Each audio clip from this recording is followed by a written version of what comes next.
The wind howled across the barren landscape as Beatrice Gentry clutched her swollen belly, her knuckles turning white against the handle of her worn leather suitcase. Blood from her split lip mingled with the dust that coated her face, a bitter reminder of the husband who had cast her out once he discovered the child wasn't his. The December sky above Coloma, California hung low and threatening, promising snow despite it being 1851, a year when gold still beckoned to hopefuls across the untamed territory. "Please," Beatrice whispered as the door slammed in her face, the fifth rejection that evening. "Just for tonight." Her golden hair, once her pride, hung in matted tangles around her face. At 22, she had already lived 2 lifetimes of sorrow. The wind whipped her thin shawl, offering little protection against the biting cold that seemed determined to claim her and her unborn child. The last rays of sunlight disappeared behind the mountains as Beatrice staggered toward the final house on the outskirts of town. Unlike the others' proper establishments with painted shutters and neat gardens, this one stood apart.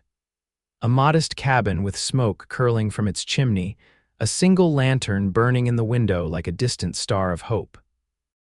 Gathering what remained of her courage, Beatrice raised her trembling hand and knocked. The door swung open, revealing a tall man with eyes the color of a summer storm.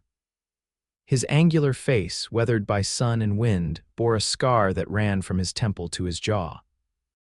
Despite his intimidating appearance, he studied her with unexpected gentleness. "Madam," he questioned, taking in her battered appearance and the prominent swell of her belly. Her voice cracked, desperation finally overwhelming her pride. "I need shelter, just for tonight. I can pay." The lie burned her throat. The few coins in her pocket wouldn't buy a loaf of bread. The man's gaze drifted to her stomach, then to her bruised face, understanding darkening his features. Without hesitation, he stepped aside. "Welcome home," he said simply, as though he'd been waiting for her all along. Tears sprang to Beatrice's eyes as she crossed the threshold into the warm cabin. The man, Xander Sutton, as he would later introduce himself, took her suitcase and closed the door against the howling wind, shutting out the cruel world that had abandoned her. Neither of them could have known that this moment, this simple act of kindness, would forever alter the course of both their lives. The cabin's interior was modest but meticulously maintained. A fire crackled in the stone hearth, casting dancing shadows across the wooden walls. Beatrice stood awkwardly by the door, unsure of her place in this stranger's home. "Sit," Xander instructed, gesturing to a cushioned chair near the fire. "You look half frozen." Beatrice sank gratefully into the chair, feeling the blessed heat of the flames against her cold, numbed skin. "Thank you," she whispered, her hands instinctively cradling her swollen belly. "Everyone else in town, folks round here can be short-sighted," Xander interrupted, his voice carrying no judgment. He moved to a small stove where a pot simmered. "When's the last time you ate?" Beatrice couldn't remember. Yesterday, the day before. The days had blurred together since she'd fled her husband's rage. "I'm not sure," she admitted. Xander nodded, as if her answer confirmed something he already suspected. He ladled stew into a bowl and brought it to her with a chunk of bread. "It's nothing fancy, but it's hot." The rich aroma of the stew made Beatrice's stomach clench painfully. She accepted the bowl with trembling hands and forced herself to eat slowly, savoring each spoonful despite her body's desperate urge to devour it all at once. "You got family in these parts?" Xander asked, settling into a chair opposite her. Beatrice shook her head. "No family anywhere, not anymore." The baby's father, she tensed, her spoon halting midway to her mouth. "Not in the picture," she said tightly, unwilling to elaborate further. Xander seemed to sense her discomfort. "That's your business," he conceded. "I don't need to know the details, but I should introduce myself properly. Xander Sutton, I run cattle on the hills north of town." "Beatrice Gentry," she replied, setting down her spoon. "I don't mean to impose." "I just need a place for tonight, and then she faltered, realizing she had nowhere to go. "You'll rest," Xander finished for her, "and tomorrow we'll figure things out." His kindness was so unexpected that Beatrice found herself fighting tears again. "Why are you helping me?" she asked, Unable to comprehend why this stranger would show her mercy when everyone else had turned her away, Xander was quiet for a long moment. 7 years ago, during a blizzard, I came to this town half dead and desperate, he finally said. Every door shut in my face except one. Old man Harker took me in, gave me work, eventually left me this place when he passed. His eyes met hers. Figure I'm just passing on the favor. After she'd eaten, Xander showed her to a small bedroom. It ain't much, he apologized, but it's warm and the bed's clean. The simple room contained a narrow bed with a patchwork quilt, a small washstand, and a chest of drawers. To Beatrice, who had spent the past nights huddled under bridges and in abandoned sheds, it looked like paradise. Thank you, she said, the words wholly inadequate. Xander nodded. There's water in the pitcher if you want to wash up. I'll be in the main room if you need anything. When he left, Beatrice sat heavily on the edge of the bed, her hand pressed against her belly where the baby kicked vigorously, as if celebrating their good fortune. For the first time in weeks, she allowed herself to hope that perhaps, just perhaps, they might survive after all. The morning brought weak sunlight filtering through frost-covered windows. Beatrice woke disoriented, momentarily forgetting where she was. The soft bed and warm quilt seemed like luxuries from another life. She lay still, listening to the sounds of movement in the cabin, the clatter of cookware, the creak of floorboards, the soft whistle of a man at work, Xander, the stranger who had taken her in when no one else would. Beatrice dressed quickly, running her fingers through her tangled hair in a futile attempt to make herself presentable. When she emerged from the bedroom, Xander stood at the stove, frying bacon. Morning, he greeted her without turning around. Coffee's ready if you want some. Thank you. Beatrice poured herself a cup, savoring the rich aroma. I should be going soon. I don't want to be a burden. Now Xander did turn, his expression unreadable. And where exactly do you plan to go? The question hung in the air between them. Beatrice had no answer. That's what I thought, Xander said, not unkindly. Look, Miss Gentry, I'm not in the habit of turning pregnant women out into the cold. You're welcome to stay until you figure things out. I can't accept charity, Beatrice protested, her pride the little that remained bristling. Xander's lips quirked in the ghost of a smile. Then don't call it charity. I could use some help around here. Cooking, mending, keeping the place in order, things I ain't much good at. You do that and we'll call it fair payment for your room and board. Beatrice wanted to refuse, to insist she could make her own way, but reality was a harsh taskmaster. She had no money, no family, no prospects, and a baby due in less than 2 months. What choice did she really have? All right, she agreed. But only until the baby comes. Then I'll find my own way. Xander nodded, seeming satisfied. Fair enough.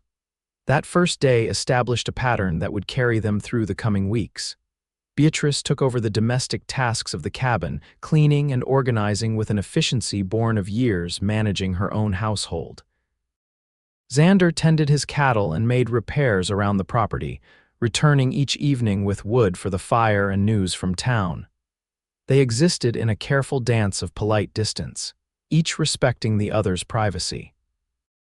Xander never pressed Beatrice about her past, and she never questioned the solitary life he seemed content to lead. But as December deepened toward Christmas, the walls they had built began to crack.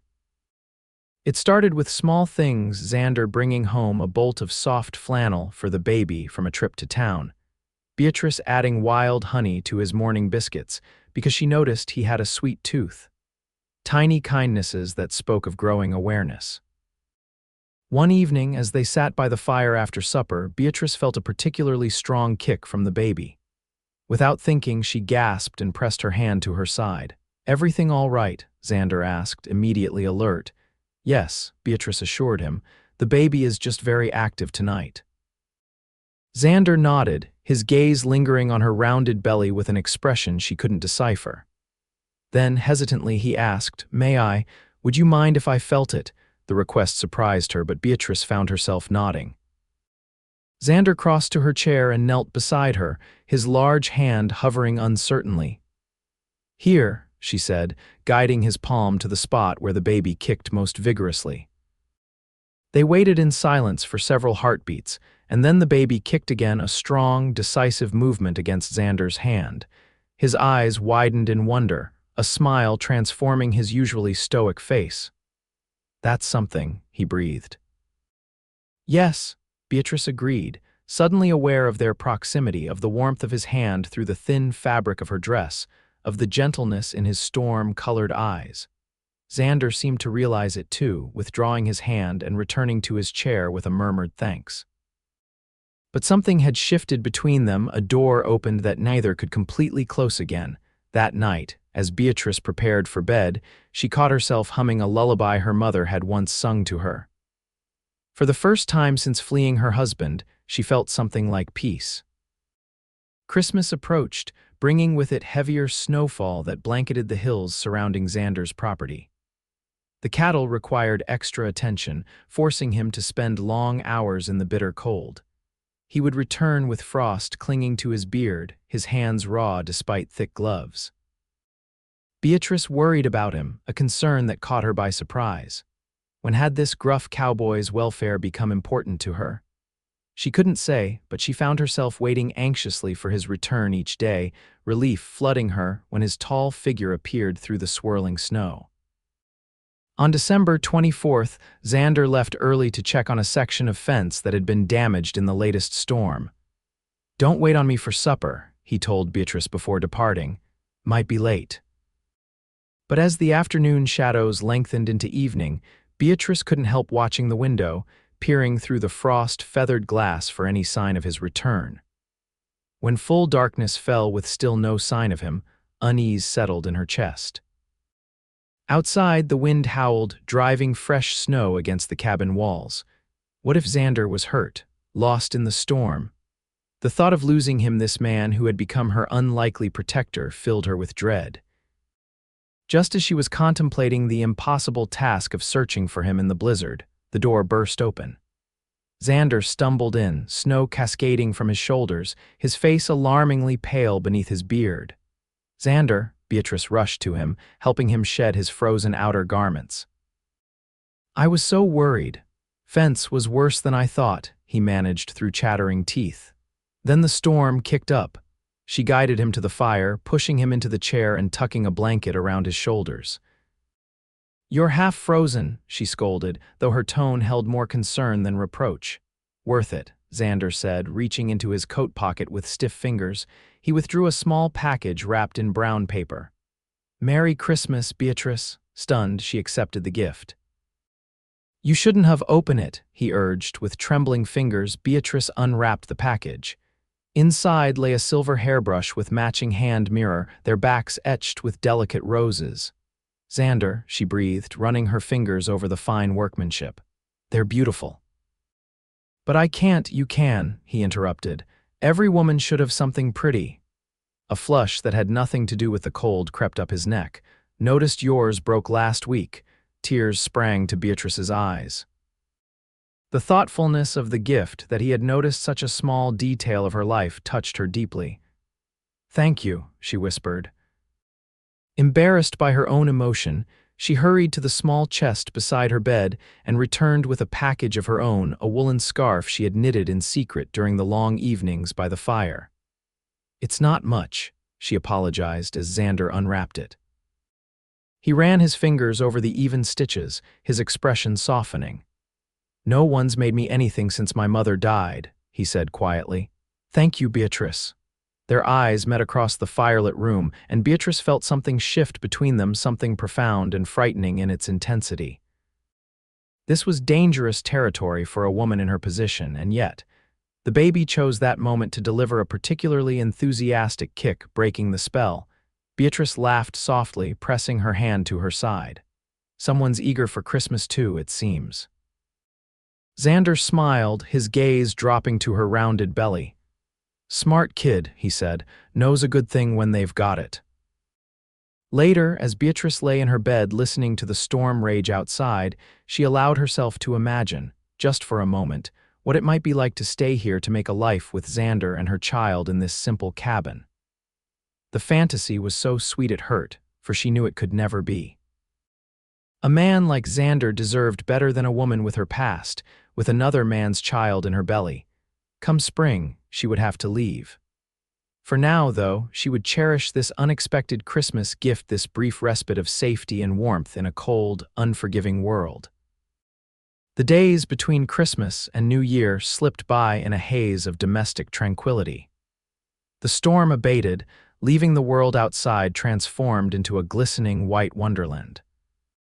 Xander resumed his work with the cattle, while Beatrice continued to make his cabin more of a home than it had been before her arrival. She found herself watching him when he wasn't aware, the way his brow furrowed in concentration as he repaired a bridle, how gentle his hands could be despite their strength, the rare smile that transformed his solemn face. Dangerous thoughts for a woman in her position, but impossible to suppress. New Year's Eve brought another storm, though less severe than the Christmas blizzard. Xander returned early from his chores, bringing with him a surprise, a plucked wild turkey. "Thought we might have a proper feast to welcome the new year," he explained, looking almost shy. Beatrice set to work at once, preparing the bird with herbs she had dried from Xander's small garden months before. As she worked, she hummed softly, a contentment settling over her that she hadn't felt in years. That evening, they shared the best meal either had enjoyed in memory. Afterward, as they sat before the fire, Xander produced a bottle of whiskey. "Don't normally indulge," he said, pouring a small measure into a tin cup, "but seems fitting for the occasion." "None for me, thank you," Beatrice said, gesturing to her belly with a rueful smile. Xander nodded, then raised his cup. "To a better year ahead," he said simply. "A better year," Beatrice echoed, raising her cup of tea. They talked late into the night, more freely than before. Xander spoke of his years as a young cowhand, of the mentors who had taught him the trade, of his dreams to expand his small herd into a proper ranch someday.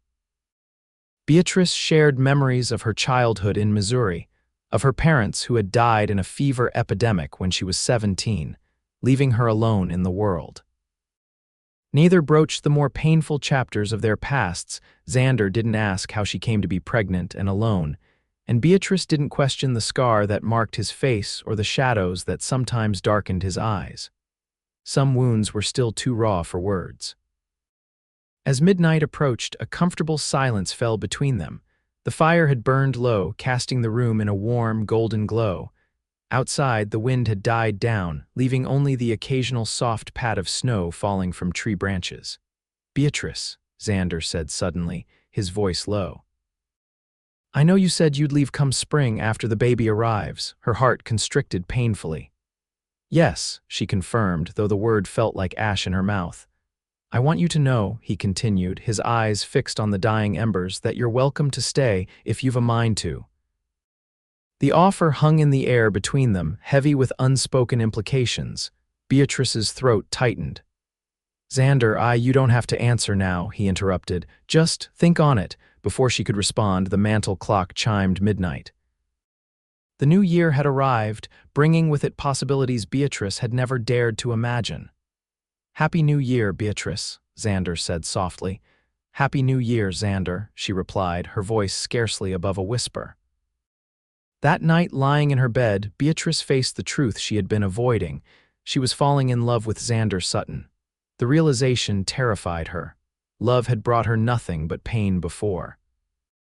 Her late husband, Harold, had seemed kind and loving during their courtship, only to reveal his true nature after the wedding: his jealousy, his temper, his cruel hands. What if Xander proved the same? What if the kindness he showed was merely a facade that would crumble once she was truly bound to him? And yet, something told her Xander was different. In the weeks she had lived under his roof, she had never seen him lose his temper, never witnessed any hint of the violence that had characterized her marriage. His strength was evident in everything he did, but it was a strength he used to protect and build, never to destroy. Could she trust that? Dared she risk her heart and her child's future on the hope that this time, love might bring something other than pain? January brought more snow and bitter cold. The baby grew increasingly active, sometimes keeping Beatrice awake at night with its vigorous movements. During those sleepless hours, she would often hear Xander moving about the cabin, tending the fire or working quietly at his table. It comforted her to know he was there, a solid, dependable presence in the darkness. One particularly cold morning, Beatrice woke to find her bedroom unusually warm. When she emerged, she discovered Xander had risen before dawn to stoke the fires throughout the cabin. "Thought you might need the extra heat," he explained when she thanked him. "Baby's coming soon, isn't it?" "A few more weeks, I think," Beatrice confirmed, touched by his thoughtfulness. Xander nodded. "Been thinking we should get Doc Wilson out here just to check on you, make sure everything's as it should be." Beatrice tensed. "The doctor from town, but he was one of those who turned me away." A shadow crossed Xander's face. Was he now? He said quietly, a dangerous edge to his voice. "Then we'll find someone else. There's a woman over in Pine Ridge who attends births, Mrs. Chen. She has a good reputation. You do that, travel all that way just for you and the baby, yes." The simplicity of his answer, the certainty in his voice, stole Beatrice's breath. "I'll go tomorrow if the weather holds." True to his word, Xander set out early the next day for Pine Ridge, a small settlement about 20 miles distant. Beatrice spent the day in a flurry of nervous activity, cleaning the already spotless cabin, preparing a stew for Xander's return, and trying not to imagine all the things that could go wrong on the icy trails. Evening came with no sign of him. Then night. Beatrice kept the lamps burning, peering anxiously through the windows into the darkness. Finally, well after midnight, she heard the sound of horses approaching. Xander entered, followed by a small, elderly Chinese woman whose sharp eyes seemed to take in everything at once. "Beatrice, this is Mrs. Chen," Xander introduced them. "Mrs. Chen, this is Miss Gentry." The old woman bowed slightly. "You have baby soon," she stated rather than asked, her accent thick but her English clear enough. "I help," relief washed over Beatrice. "Thank you for coming all this way." "Mr. Sutton very persuasive," Mrs. Chen replied with a small smile. "Also pay very well." Xander looked embarrassed. "I'll see to the horses," he muttered, retreating back into the night. Mrs. Chen's examination was thorough but gentle. "Baby healthy," she pronounced afterward. "Coming soon. 2 weeks, maybe less." She prepared a packet of herbs for Beatrice. "Make tea good for strength." After Mrs. Chen had been settled in the small guest room Xander had hastily prepared, Beatrice found him sitting by the fire, staring into the flames. "Thank you," she said softly, taking the chair opposite him. "For bringing Mrs. Chen," Xander nodded. "Least I could do." "It's far more than most would do," Beatrice countered. "I don't know how I'll ever repay you for all your kindness." Xander's gaze lifted to meet hers, something raw and vulnerable in his eyes. "You don't owe me anything, Beatrice. I didn't help you expecting repayment." Then why? The question had burned in her mind since that first night when he'd opened his door to her. Why take in a stranger? Why care what happens to me or my child? Xander was quiet for a long moment, his expression thoughtful. "When I was younger," he finally said, "I thought a man was measured by what he owned, what he could take. Spent years chasing that idea, and it left me with nothing but scars and regrets." His hand unconsciously touched the mark that ran down his face. "Then old man Harker took me in, showed me a different way, taught me that a man is measured by what he gives, not what he takes, by the mercy he shows, not the power he wields." His eyes met hers again. "I help you because it's the right thing to do, because everyone deserves a chance at a better life." Something in his words, in the quiet dignity with which he spoke them, touched Beatrice deeply. This was a good man, perhaps the best she had ever known. "Mrs. Chen says the baby will come within 2 weeks, she told him, changing the subject before her emotions overwhelmed her. Xander nodded. "She'll stay until then, make sure everything goes well." The promise of skilled help during the birth eased one of Beatrice's greatest fears. "I'm grateful," she said simply. "Get some rest," Xander advised, rising from his chair. "You'll need your strength." As he passed her chair, Beatrice caught his hand impulsively. "Xander," she said, her voice barely above a whisper, "about your offer, that we could stay." Hope flared in his eyes, quickly banked. "Yes," but Beatrice's courage faltered. There was too much he didn't know, too much of her past that might change how he saw her. "I'm still thinking about it," she said instead. Disappointment flickered across his face, though he tried to hide it. "Take all the time you need," he said, gently squeezing her hand before releasing it. "Good night, Beatrice." "Good night, Xander." Mrs. Chen's prediction proved accurate. 10 days later, in the pre-dawn hours, Beatrice woke to a sharp pain radiating across her abdomen. For a moment, she lay perfectly still, wondering if it had been a dream. Then another pain seized her, stronger than the first, and she knew her child was coming. Fighting panic, Beatrice rose carefully and made her way to Mrs. Chen's room. The old woman woke instantly at her touch, taking in the situation with a single glance. "Good," she said, already reaching for her bag of supplies. "Strong contractions mean healthy baby." "Should I wake Xander?" Beatrice asked, wincing as another pain built. Mrs. Chen shook her head. "Men only get in way. He sleep now, help later." The next hours passed in a blur of pain and focused effort. Mrs. Chen proved a capable midwife, her small hands strong and sure, her voice a constant, soothing presence guiding Beatrice through the ordeal, despite Mrs. Chen's instructions. Xander did not sleep through the birth. Beatrice heard him pacing outside the door, his footsteps a counterpoint to her labor pains. Once, when a particularly strong contraction tore a scream from her throat, the door flew open. "Beatrice?" Xander's face was pale with concern. "Out," Mrs. Chen ordered, pointing imperiously toward the door. "Women's work now. You wait." Reluctantly, Xander retreated, but not before his eyes met Beatrice's, conveying a wealth of emotion she was too exhausted to fully comprehend. As the winter sun broke over the eastern mountains, painting the snow-covered landscape in shades of rose and gold, Beatrice's son entered the world with a lusty cry that seemed to shake the very rafters of the cabin. "Strong boy, Mrs. Chen announced with satisfaction, efficiently cleaning and wrapping the infant before placing him in Beatrice's trembling arms. Beatrice stared down at her son in wonder. Wisps of dark hair clung to his damp head, and when he blinked up at her, his eyes were a deep slate blue, not Harold's mud brown, to her profound relief.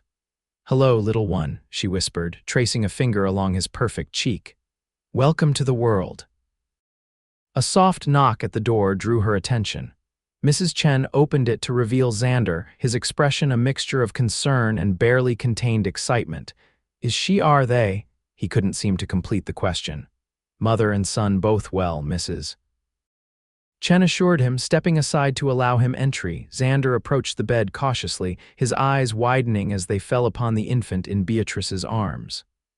"A boy," he said softly. "Yes," Beatrice confirmed, a weary smile curving her lips. "Would you like to hold him?" Surprise flashed across Xander's face, followed by uncertainty.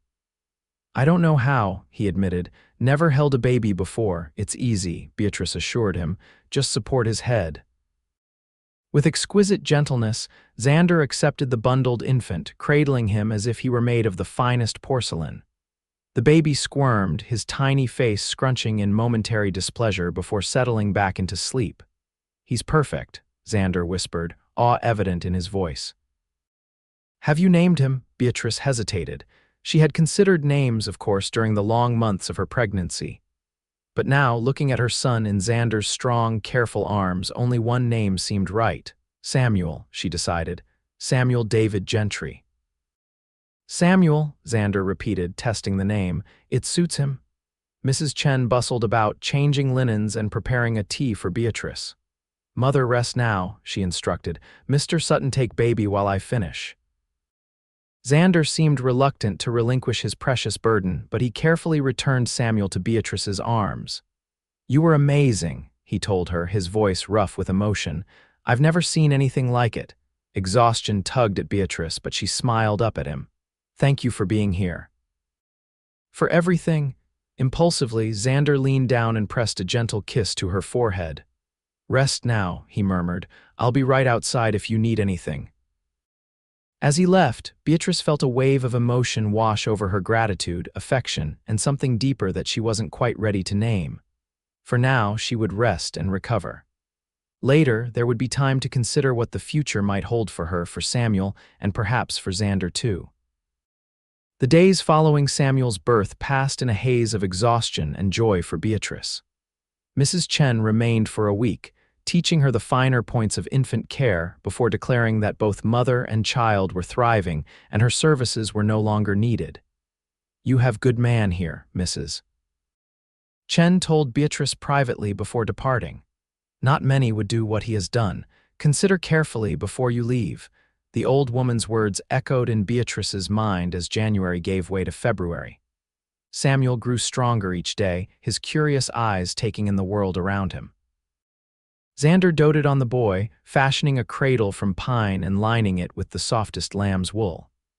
He would spend hours simply watching Samuel sleep, a look of wonder on his usually stoic face. One evening, as Beatrice sat nursing Samuel by the fire, Xander cleared his throat nervously. "Been meaning to ask," he began, "what you plan to tell the boy, about his father, I mean." Beatrice tensed. This was a conversation she had been avoiding. "The truth, I suppose," she said carefully. "When he's old enough to understand." Xander nodded. "That's right and proper." He hesitated, then added, "Though there's truth and then there's truth that needs telling. A child doesn't always need the whole of it." "What are you saying?" Beatrice asked, though she suspected she knew. "Just that." Xander ran a hand through his hair, visibly struggling with his words. "A man who would cast out his wife and unborn child doesn't deserve to be remembered as a father. Samuel deserves better than that." Beatrice looked down at her son, his tiny mouth working earnestly at her breast. "He does," she agreed softly. A heavy silence fell between them, broken only by the crackling of the fire and Samuel's occasional soft noises. "Harold wasn't Samuel's father," Beatrice said suddenly, the words escaping before she could reconsider. Xander's head snapped up, his eyes widening in surprise. "I don't understand." Beatrice took a deep breath. If they were to have any future together, if she was to accept his offer to stay, Xander deserved to know the truth. All of it. "My husband, Harold, had been away for nearly a year," she began, her voice steady despite the painful memories. "He went north to the goldfields, leaving me to manage our small farm. Last spring, a group of men came through our area. They had been drinking heavily." Understanding dawned in Xander's eyes, followed swiftly by horror. "Beatrice, you don't have to." "I do," she interrupted. "You need to understand." She swallowed hard before continuing. "There were 3 of them. I fought, but they were stronger. When they finished, they left me for dead." Xander's face had gone pale, his hands clenched into fists at his sides. "God Almighty," he whispered. "I survived," Beatrice continued. "Healed, at least in body. When I realized I was with child, I prayed Harold wouldn't return until I could figure out what to do. But he came home 2 months later, saw my condition, and knew immediately the timing was wrong." "He cast you out," Xander concluded, his voice tight with barely controlled anger. "For something that wasn't your fault. He called me terrible things," Beatrice confirmed, tears threatening despite her resolve to remain composed. "Said no man would want me now, that I was damaged goods. That he wouldn't raise another man's bastard." "He was wrong," Xander said fiercely, "about all of it." Samuel had finished nursing. Beatrice adjusted her clothing and lifted him to her shoulder, patting his back gently. "Now you know," she said quietly. Why it might be better if Samuel and I move on come spring." "Why would you think that?" Xander asked, genuine confusion in his voice. "Because of what happened to me, because of who Samuel is." Xander crossed the room in 3 long strides, kneeling before her chair. "Beatrice, listen to me," he said, taking her free hand in both of his. "What happened to you was a terrible crime, but it changes nothing about who you are. And Samuel," his gaze shifted to the infant. "Samuel is an innocent child who deserves love and protection. Nothing else matters." Tears spilled down Beatrice's cheeks. "You can't mean that," she whispered. "I've never meant anything more," Xander assured her, his eyes never leaving hers. "The offer stands. Stay, not out of pity or obligation, but because he broke off, swallowing hard, "because I care for you both." Deeply, Beatrice stared at him, scarcely daring to believe what she was hearing. After everything she had endured, after the cruel rejection she had faced, could she truly have found such acceptance? "Such understanding. I need time," she said finally, "to be sure." Xander nodded, rising to his feet. "Take all the time you need," he said. "We're not going anywhere." February melted into March, the snows beginning to recede as spring approached. Samuel grew and thrived, his personality emerging curious, determined, and surprisingly patient for an infant. He had Beatrice's chin, and, to her relief, none of the features that might have reminded her of that terrible night. Xander continued his work with the cattle, but always returned early enough to spend time with Beatrice and Samuel. He never pressed Beatrice about her decision, though sometimes she would catch him watching her with a look of such longing that it made her heart ache. The truth was, Beatrice had already made her decision. She wanted to stay. She had come to love this simple cabin, the peaceful routine of their days, and most of all, the quiet, steadfast man who had given her and Samuel shelter when they needed it most. But fear still held her back, fear that once Xander truly understood the depth of the scars she carried, he would regret his offer. Fear that she might lose this newfound happiness just as she had begun to believe it could be real. The catalyst came unexpectedly on a mild day in mid-March. Xander had ridden into town for supplies, leaving Beatrice and Samuel alone at the cabin. She had just settled Samuel for his afternoon nap when she heard the approach of horses. Thinking Xander had returned earlier than expected, she went to the door with a welcoming smile. But instead of Xander's familiar figure, she found herself facing 3 riders, strangers whose rough appearance immediately set her on edge. "Afternoon, madam," the foremost rider greeted her, tipping his hat with exaggerated politeness. "We're looking for Xander Sutton." "He's not here," Beatrice replied, her hand tightening on the door. "He's gone to town." The men exchanged glances. "That's mighty inconvenient," the spokesman said. "See, we've got business with Sutton, important business." Something in his tone, in the predatory gleam of his eyes, sent a chill through Beatrice. "I'll tell him you called," she said, beginning to close the door. The man's boot shot out, preventing the door from closing. "Now, that ain't very hospitable," he drawled. "Especially since we've come such a long way, maybe we'll just wait inside for him to return."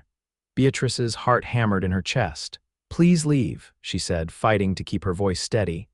Mr. Sutton wouldn't want visitors in his home without him present. The man's face hardened. "Listen, lady, we ain't asking," where the unmistakable sound of a rifle being cocked interrupted him.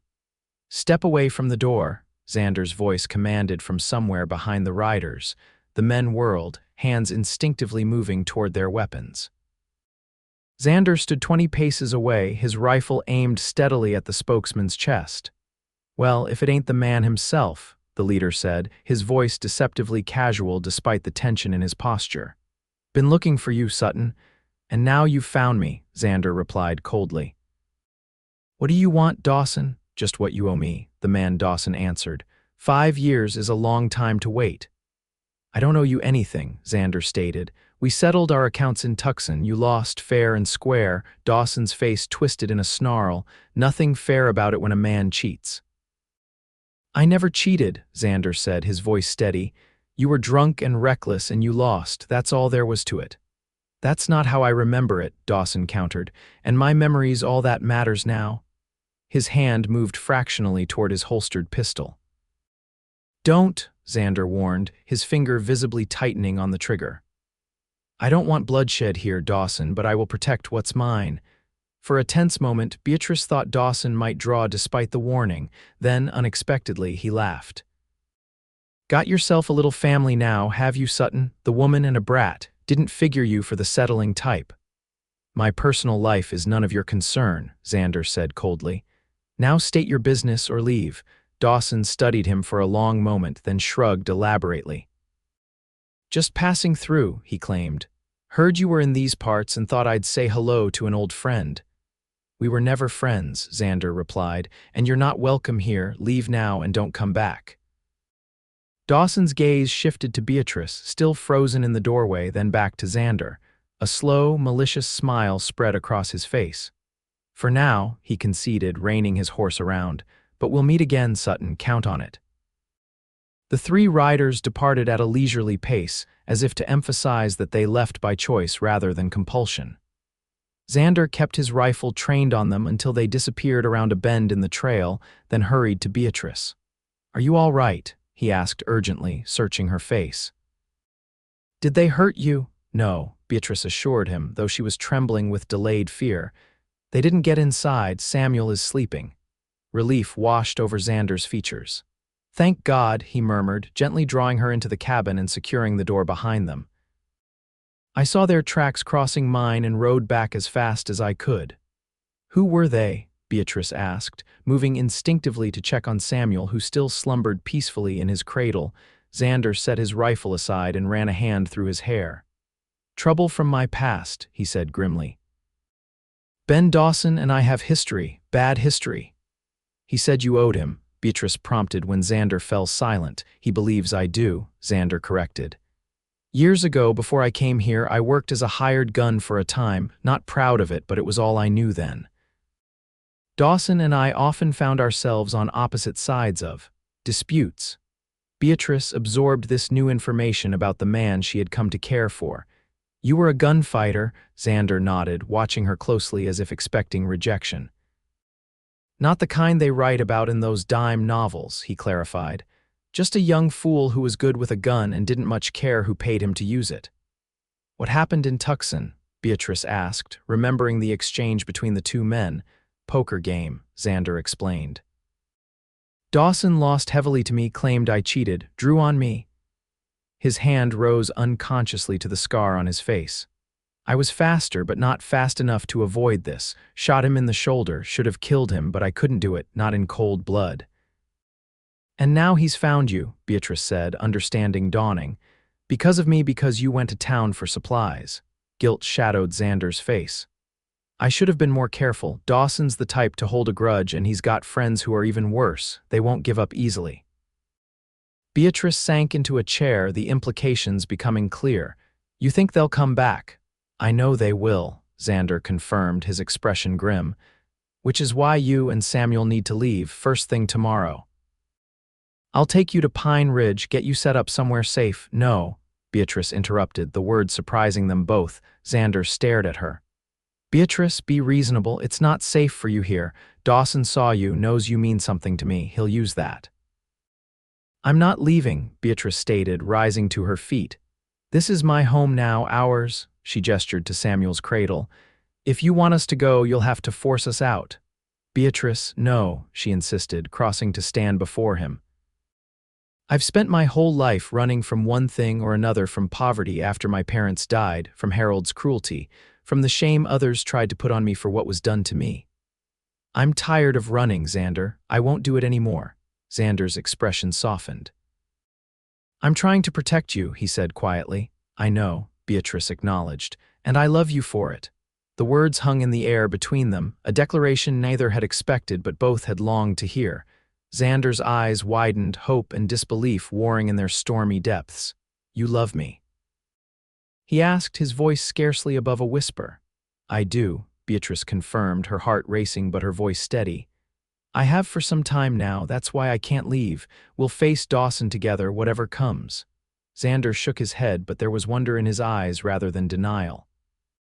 You are the most remarkable woman I've ever known, he said softly, raising a hand to cup her cheek. I love you too, Beatrice, more than I thought possible. Slowly, giving her time to withdraw if she wished, Xander lowered his head. Their lips met in a kiss that began gently but quickly deepened. Years of loneliness and longing finding expression in this moment of connection. When they finally parted, both breathless, Xander rested his forehead against hers. I still think you should go, he murmured. But God help me, I'm selfish enough to be glad you won't. Samuel chose that moment to wake, his hungry cry breaking the spell. Beatrice moved to the cradle, lifting her son into her arms. We'll need a plan, she said practically.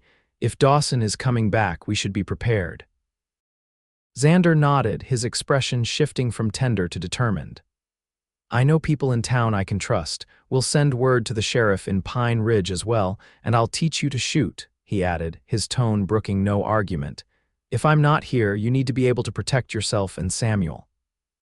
Beatrice nodded, accepting the necessity. We'll manage, she assured him, bouncing Samuel gently to soothe his cries. Together. That night, after Samuel had been fed and settled, Xander and Beatrice sat close together before the fire, making plans. They would fortify the cabin, arrange signals with trustworthy neighbors, and prepare for the possibility of confrontation. If it comes to a fight, Xander warned, Dawson won't fight fair, he never has. Neither will we, Beatrice replied, a fierce protectiveness in her voice that made Xander smile despite the gravity of the situation. No, he agreed, pressing a kiss to her temple. We won't. Later, as they prepared for bed still in separate rooms, though both now acknowledged that arrangement might not last much longer, Xander caught Beatrice's hand. When this is over, he said, his expression earnest, will you marry me? Joy bloomed in Beatrice's chest, bright and unexpected. Yes, she answered without hesitation. Yes, I will. Xander's smile was like the sun breaking through clouds. Then we have even more reason to see this through, he said. Good night, Beatrice. Good night, Xander. As Beatrice lay in bed that night, Samuel sleeping peacefully in his cradle beside her, she marveled at the strange turns her life had taken. 6 months ago, she had been desperate and alone, turned away from every door in Coloma. Now she had a home, a man who loved her, and a future that, despite immediate dangers, seemed brighter than any she had dared to imagine. Whatever came next, they would face it together. The next week passed in tense preparation. True to his word, Xander taught Beatrice to handle a revolver, patiently guiding her until she could hit a target consistently at close range. They reinforced the cabin's windows and doors and established a system of signals with their nearest neighbors, the Richardsons, who lived 2 miles down the valley. Word was sent to Sheriff Mills in Pine Ridge about Dawson's appearance and threats. The sheriff promised to keep an eye out, but with limited resources and a large territory to cover, he couldn't offer much immediate help. We're largely on our own, Xander admitted after receiving the sheriff's response.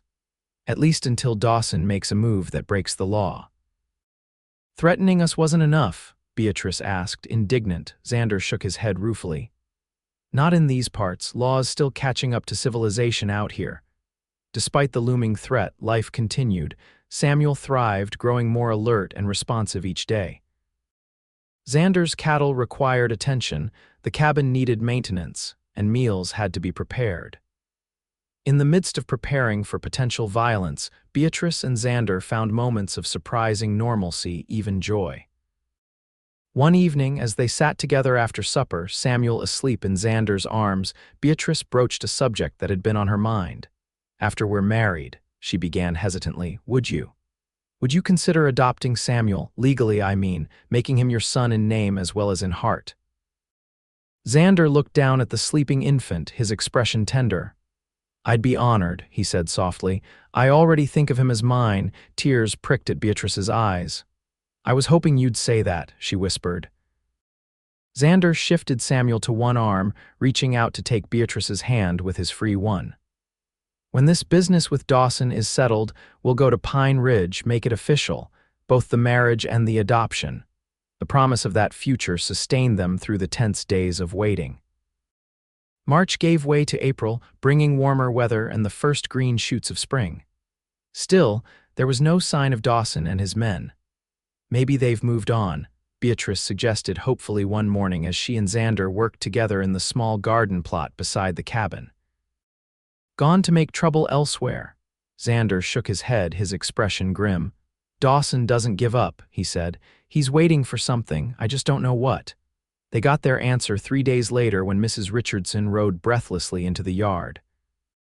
Raiders hit the Collins place last night, she reported, her face pale with shock.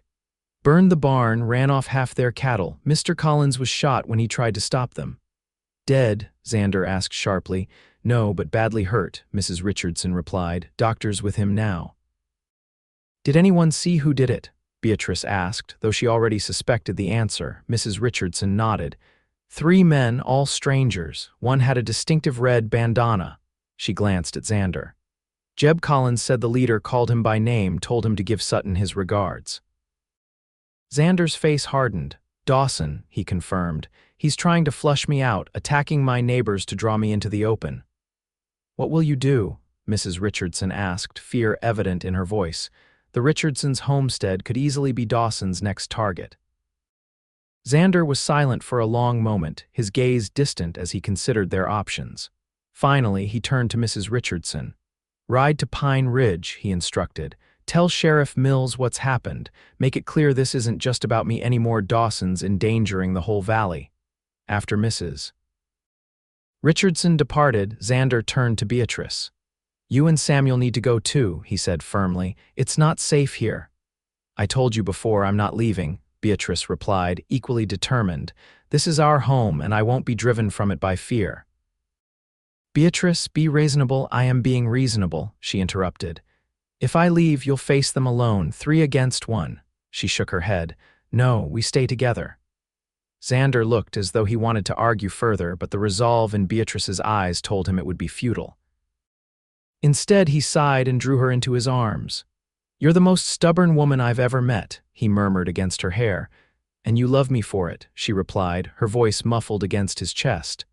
God help me, I do, he agreed, pressing a kiss to the top of her head. That night, they moved Samuel's cradle into the root cellar, the safest place in the cabin should gunfire erupt. They took turns keeping watch, one sleeping while the other remained vigilant at the window with a rifle across their lap. Dawn broke with no sign of Dawson and his men, but Xander's tension only increased. They'll come today, he predicted grimly. They know we've been warned, they won't wait any longer. Beatrice nodded, accepting his assessment. Then we'll be ready, she said, checking the revolver he had given her before tucking it into the pocket of her apron. The morning passed with excruciating slowness. Xander tended the cattle closest to the cabin, never venturing far from sight. Beatrice kept Samuel close, singing softly to him as she moved about her daily chores, her ears straining for any unusual sound. It was just past noon when Beatrice, glancing out the window as she had countless times that day, finally spotted them 3 riders approaching slowly from the east, making no attempt to conceal their presence. Xander, she called, her voice steady despite the fear clutching at her throat. They're coming. He was at her side in an instant, his face grim as he assessed the approaching threat. Get Samuel to the cellar, he instructed. Then take position at the back window. Remember what I taught you, don't fire unless you have a clear shot and aim for the center of the body. Beatrice nodded, her mouth dry. She hurried to gather Samuel, who protested the interruption of his nap with angry cries. Hush, my love, she murmured, carrying him to the root cellar. You must be very quiet now. She settled him in his cradle, tucked his favorite blanket around him, and pressed a desperate kiss to his forehead. I'll come back for you, she promised. No matter what happens, I'll come back. Leaving the cellar door cracked just enough for air and sound to enter, Beatrice returned to the main room, taking her position at the rear window as Xander had instructed. She could hear hoofbeats now, drawing closer. Stay inside, Xander said, moving toward the front door. No matter what you hear, no matter what they say, stay inside until it's over. Xander, Beatrice began, suddenly terrified this might be the last time she saw him alive. He turned back, crossing the room in 3 swift strides to pull her into a fierce kiss.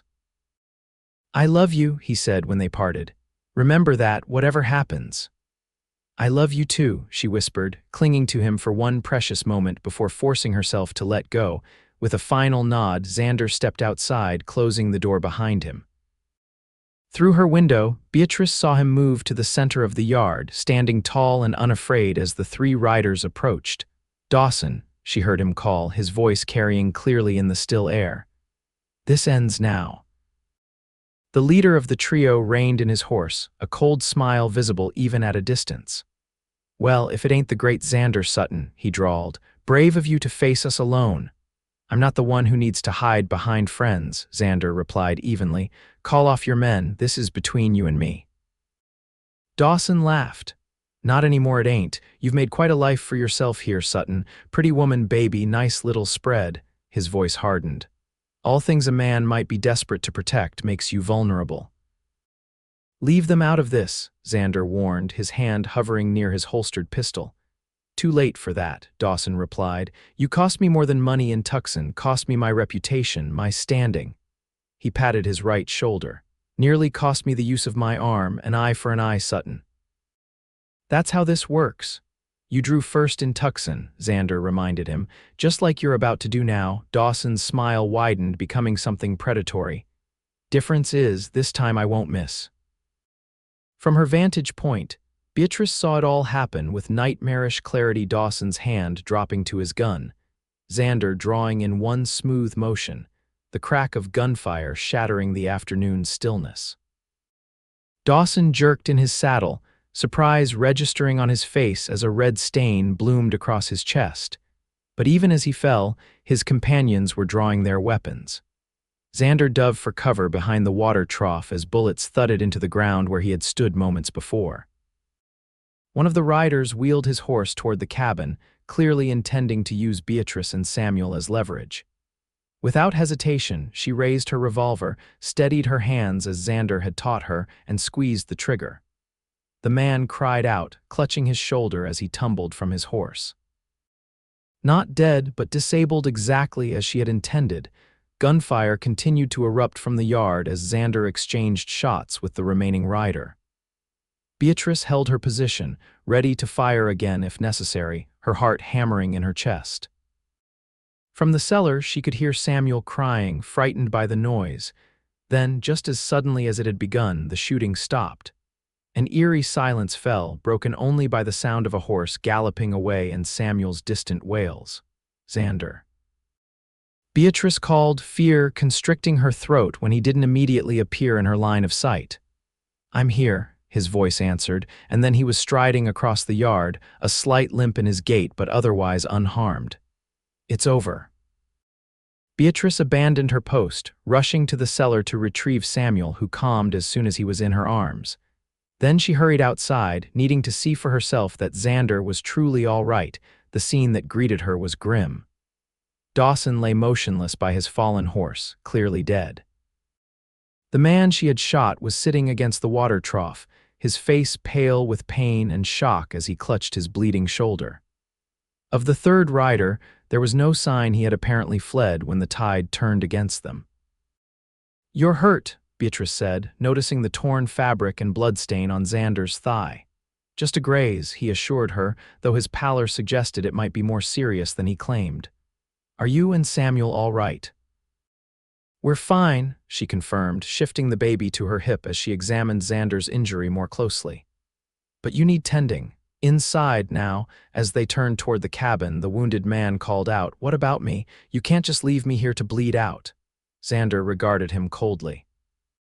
"You came to kill me and threaten my family," he said. "Give me one good reason why I shouldn't let you die." The man's bravado crumbled. "I was just following orders," he pleaded. "Dawson paid well. I got no personal quarrel with you, mister." Xander and Beatrice exchanged a glance. Despite everything, neither could condemn a man to death who might yet be saved. "Bind his wound and tie him to the porch post," Xander decided. "The sheriff can deal with him when he arrives." Together, they managed the grisly aftermath, Xander securing the prisoner, while Beatrice tended his wound enough to keep him alive, then turning her attention to Xander's injury, which proved to be a deep furrow across his outer thigh. "You could have been killed," she said as she cleaned and bandaged the wound, her hands gentle despite the accusation in her voice. "But I wasn't," Xander replied, reaching out to touch her face. "Thanks in part to you, that was a fine shot you made." Beatrice tied off the bandage, then looked up at him, her expression serious. "I meant what I said before. We're in this together, all of it, the danger and the safety, the hard times and the good." Xander's gaze softened. "I know that now," he admitted. "I won't try to send you away again." 3 days later, Sheriff Mills arrived from Pine Ridge with a deputy. They took charge of the prisoner and Dawson's body, recorded Xander and Beatrice's statements about the confrontation, and assured them that with Dawson dead and his associate facing prison, the threat to their home was over. "What about the third man?" Beatrice asked, concerned that he might return seeking revenge, caught him trying to board a stage in Sacramento, the sheriff informed them. "He'll stand trial alongside his friend here. Neither of them will trouble you again." After the lawman departed, Beatrice and Xander stood together on the porch, watching the dust settle on the trail. Samuel slept peacefully in his cradle inside, unaware of how close they had all come to tragedy. "It feels strange," Beatrice admitted, leaning against Xander's side. "To know it's truly over." "Not over," Xander corrected, drawing her closer. "Just beginning." He pressed a kiss to her temple. I was thinking we might ride to Pine Ridge next week, see about making things official with the preacher there. Beatrice smiled, turning in his arms. I'd like that, she said, very much. And after, Xander continued, a hint of uncertainty entering his voice, I thought maybe we could visit Sacramento, find a proper ring for you, perhaps, look into adopting Samuel. Joy bloomed in Beatrice's heart. Yes, she agreed, to all of it. That night, after Samuel had been fed and settled in his cradle, now returned to its proper place in Beatrice's room, Xander paused at her door. For a moment, they simply looked at each other, all the barriers between them finally fallen away.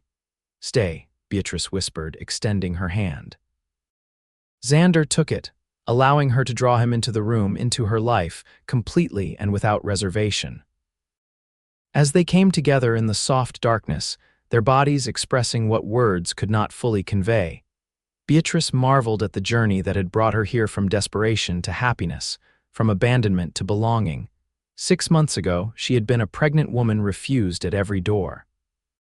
Now she was home, truly home, in the arms of the cowboy who had welcomed her when no one else would. 3 weeks later, Beatrice Gentry became Beatrice Sutton in a simple ceremony at the Pine Ridge Church. Samuel, resplendent in a new white gown, watched with solemn interest from Mrs. Chen's arms as his mother and the man who would become his father exchanged vows. The same day, before the same witnesses, Xander formally adopted Samuel, officially becoming the father he had already been in heart. When the judge handed him the completed paperwork, Xander's eyes glistened with unshed tears. "Thank you," he told Beatrice later when they were alone, "for giving me a family when I thought I'd always be alone." "Thank you," she countered, "for opening your door that night. For saying welcome home when I had no home to go to." Their return to the cabin, now truly their home, marked the beginning of a new chapter.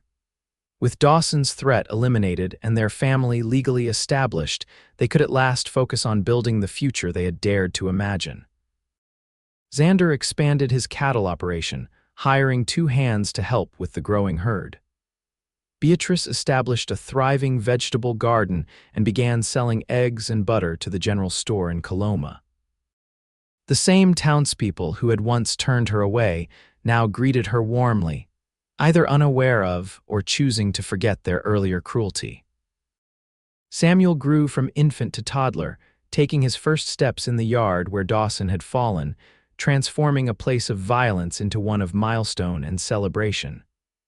His first word, "Pa," brought Xander to joyful tears. 2 years after their wedding, Beatrice gave birth to a son they named David Thomas Sutton. 2 years after that, a daughter joined the family, Emma Rose. The cabin expanded with their growing family, additional rooms built with Xander's own hands, each nail driven with love and purpose. On cold winter evenings, they would gather before the fire, Xander in his chair with one of the younger children on his knee, Beatrice beside him with her mending. Samuel sprawled on the rug with a picture book.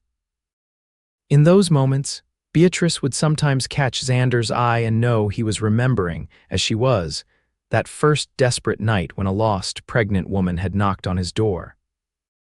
20 years later, when Samuel, now a tall, confident young man preparing to attend university in San Francisco, asked why they had chosen his name, Beatrice told him the truth. "Samuel means asked of God," she explained, "and you were my miracle, my answer to prayer. When I had nowhere to go, when every door closed against us, your father opened his and welcomed us home." "He's the best man I know," Samuel said simply, his gaze moving to where Xander stood with David and Emma, teaching them to saddle a new pony. "Yes," Beatrice agreed, her heart full as she watched the family that had grown from that single moment of kindness. "He is." That night, with the younger children asleep and Samuel preparing for his journey, Beatrice and Xander sat on the porch, watching the stars emerge in the darkening sky.